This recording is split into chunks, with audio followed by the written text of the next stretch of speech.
AI के ज़माने में ना सोशियोलॉजी ऑप्शनल की या यूपीएससी की कोचिंग लेनी चाहिए नहीं लेनी चाहिए, बहुत बड़ा सवाल हो गया है। और ना सभी के मोबाइल में आजकल एआई के टूल्स हैं, चैट जीपीटी है, अभी तो चाइना ने डीप सीक निकाल दिया। क्या करें भाई? तो ना यहाँ पे मैं आपको ना एक सटीक एक बेसिक सा एनालिसिस दे रहा हूँ और ये रियल जेन्युइन ट्रूथफुल ऑनेस्ट एक एनालिसिस है। देखो यहाँ पे ना बात करें, हमने बहुत एआई से हेल्प ली कि यार खुद ही बता भाई हम क्या कर सकते हैं। तो यही कहते हैं यार मैं टाइम तो आपका बचा सकता हूँ, I will save a lot of your research वाला टाइम एटसेट्रा। बिल्कुल सही बात है। एंड एआई कहते हैं कि मैं डाउट क्लैरिटी भी बढ़िया कर सकता हूँ कि आपका ना स्पेसिफिक सा डाउट है, आप एक क्लास में बैठे हो या फिर लेते अगर किसी ऑनलाइन प्लेटफॉर्म में हो, आजकल रिप्लाईज बहुत जल्दी आ जाते हैं, लेकिन स्टिल आपको लगता है कि इतने सारे जो डाउट्स हैं कब मेरा रिप्लाई आएगा, कोई बच्चे नहीं जैसे क्लास में हाथ उठा के नहीं पूछ पाते, तो एआई हेल्प तो करता है, डाउट क्लैरिफिकेशन बढ़िया मस्त कर सकता है। लेकिन पर्सनलाइजेशन का जो फ़ायदा है ना एआई का, कि ना वो आपको जानता जाता है, समझता जाता है किस तरह के आपके डाउट्स हैं, आपकी भाषा समझता रहता है, अकॉर्डिंगली पर्सनलाइजेशन तो एआई का बेस्ट फ़ायदा है। लेकिन यहाँ पर ना मैंने फिर पूछा इससे भाई कुछ कमियाँ बताओ, तो कुछ कमियाँ इसने बताई, कुछ कमियाँ हमारी जो एक बेसिक सिंपल साधारण इंटेलिजेंस है उसके कारण मैं आपको बताता हूँ। सबसे बड़ी जो कमी मुझे लगी एआई जो भी नहीं कर पाता वो है कि what kind of questions to ask, कि भाई मैं सवाल क्या पूछूं, मुझे यही नहीं पता।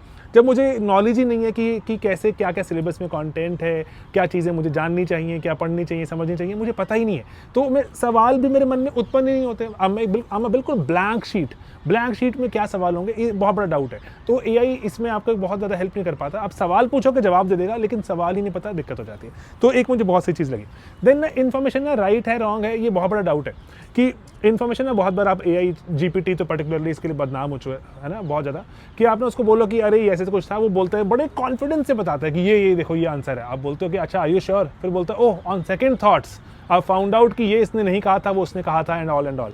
मैथ के सवाल देखे हमने, पजल्स देखे हैं जो हम सॉल्व करने की कोशिश करते हैं एआई के थ्रू, वो कुछ भी आर्बिट्ररी गलत इन्फॉर्मेशन को बहुत कॉन्फिडेंटली प्रेजेंट करता है। तो ये एक दिक्कत है अभी, और इससे अभी एआई सारी दुनिया का इनफैक्ट एआई जूझ रहा है। एंड जो तीसरी चीज़ है वो है, मुझे लगता है बेसिक ये एआई ने नहीं बताया अगेन, ये जो हमें लगता है बेसिक हमारे जो एक्सपीरियंस में वो है कंपैरिजन, कि ना जैसे ना आपने कुछ आंसर लिखा या आपने जो सवाल पूछा या आपने जो क्लास में क्या बिहेवियर था, या अभी जैसे हम ऑनलाइन में देखते हैं कि जो पूरी एक वो टैली शीट आ जाती है, जैसे आपने आंसर लिखा कि मेरे अगर 20 में से मेरे अगर 12 नंबर आए हैं तो 12 अच्छे हैं कि बुरे, है ना, 12 ऐसा देखें तो 12 नंबर हैं, लेकिन पूरी क्लास के 17-18 थे, मेरे 12 रह गए, है ना, या पूरी क्लास के 6 या 7 थे, मेरे 12 आ गए। तो इसलिए ना रिलेटिव जो कंपैरिजन है, और ना टीचर के साथ आप इंटरेक्ट करते हो, आपका वो एक पीयर ग्रुप बनता है, मुझे लगता है वो एक ऐसी चीज़ है जो अभी एआई कंप्लीटली रिप्लेस नहीं कर पा रहा, और ना ही शायद बहुत कंसिडरेबल टाइम तक कर पाएगा।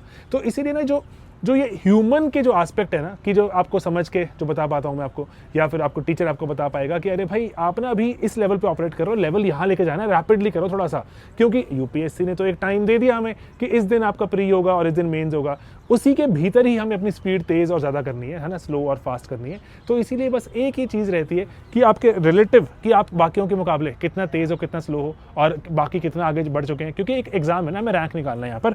देन यहाँ पर किस तरह के सवाल पूछूं, और देन इन्फॉर्मेशन राइट है रॉन्ग, ये ना अभी भी एआई ठीक से नहीं कर पाता। गलत इन्फॉर्मेशन कोट हो जाए और आर्बिट्ररी हम झूठे इन्फॉर्मेशन के थ्रू ही वहाँ पे जाकर लिख करना है, तो that is not the right thing to do. Otherwise personalisation में एआई और टाइम सेविंग में, और पर्टिकुलरली रिसर्च का जो टाइम, उसने जो क्लरिकल सा जो काम होता है ना, कि रिसर्च करते जा रहे हो, रिसर्च करने का अलग मजा होता है, रिसर्च करने में आपकी नॉलेज अलग तरह से बिल्ड होती है, लेकिन स्टिल एआई ने वो टाइम कट कर दिया है। Now you can spare that time maybe in cramming, है ना, रट्टा लगाना पड़ता है बहुत सारी चीज़ों का, may be in answer writing, may be in interacting with the teachers, may be in interacting with your peer group, है ना, दोस्तों के साथ बात कर रहे हो, कुछ ग्रुप्स का आपने ज्वाइन किया, वहाँ पे कुछ कम्युनिकेट कर रहे हो, तो उस जगह टाइम अब दिया जा सकता है, और थोड़ा पढ़ाई को लेस स्ट्रेसफुल बनाया जा सकता है। हमारी कोशिश भी रहती है ये वाली कि पढ़ाई थोड़ा लेस स्ट्रेसफुल रहे। तो यही एक बेसिक सा एनालिसिस है मेरा। इसमें आपके क्या पर्सपेक्टिव है, पॉइंट्स हैं, मुझे पक्का बताना कमेंट्स में। बाकी हमारी पूरी कोशिश रहेगी कि आपको बेस्ट से बेस्ट और एग्जाम ओरिएंटेड कंटेंट देते रहें, रिसर्च भी रहे। एआई का भी यूज़ करना शुरू करते हैं ना, एआई भी यूज़ करते हैं, व्हाई नॉट, अगर आप कर रहे हो, हम कर रहे हैं, तो सभी एग्जामिनेशन में भी थोड़ा फ़ायदा होना यार, है ना। तो ये बेसिक चीज़ के साथ चलते हैं, और अगर आपको किसी भी और तरह का डाउट है तो do let us know, we will try to help them at the earliest. AI से जल्दी तो नहीं कर पाएंगे, लेकिन कोशिश ज़रूर करेंगे।